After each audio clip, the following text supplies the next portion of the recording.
hanya pemilu presiden, hitung-hitungan kekuatan kursi di DPR juga menarik dicermati.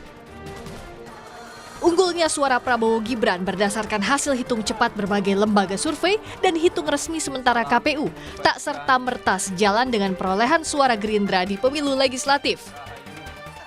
Berdasarkan quick count berbagai lembaga maupun hitung sementara KPU, PDI Perjuangan mempertahankan posisinya dengan persentase sementara kurang lebih 16% suara pemilih. Muncul niat Prabowo Subianto merangkul para lawan politiknya di Pilpres 2024 ke barisan pendukung pemenang pemilu presiden. TKN Prabowo Gibran pun menyebut upaya itu kemungkinan besar akan dilakukan sebagai jalan mempersatukan kubu berbeda pasca pemilu. Meskipun saya tidak bisa memastikan karena itu sepenuhnya adalah prerogatif beliau ketika beliau nanti secara resmi ditetapkan oleh KPU sebagai presiden terpilih, tetapi saya kira Pak Prabowo dalam hal ini ingin melihat dan sudah dikatakan berkali-kali berulang-ulang bahwa kita harus bersatu kembali. Dan Pak Prabowo adalah orang yang sangat senang merangkul semua pihak, dan apa yang sudah dilakukan dialami oleh Pak Prabowo ketika berhadapan-hadapan dengan Pak Jokowi di pemilu dan Pilpres 2014-2019, justru setelah itu dirangkul, itu kan menciptakan sebuah stabilitas politik yang sangat kuat, yang baik, yang lancar.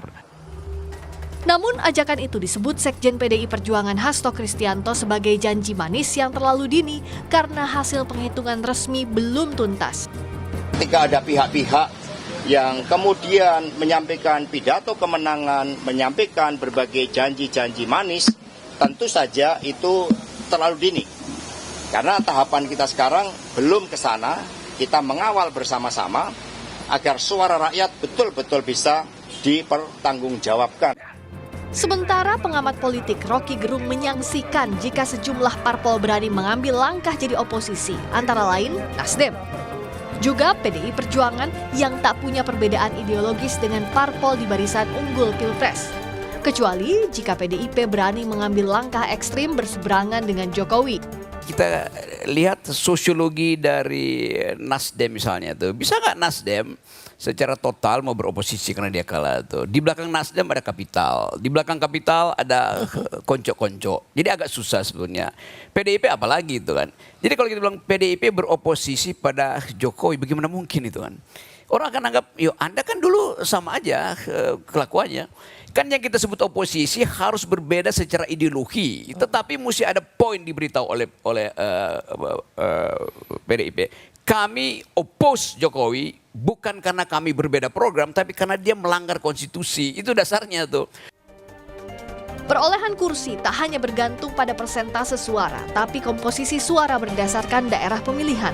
Yang ditunggu sejauh mana partai di jajaran pemerintahan baru mampu merangkul parpol yang mendominasi kursi di DPR atau tetap ada ruang besar bagi oposisi untuk menjalankan fungsi check and balances di parlemen.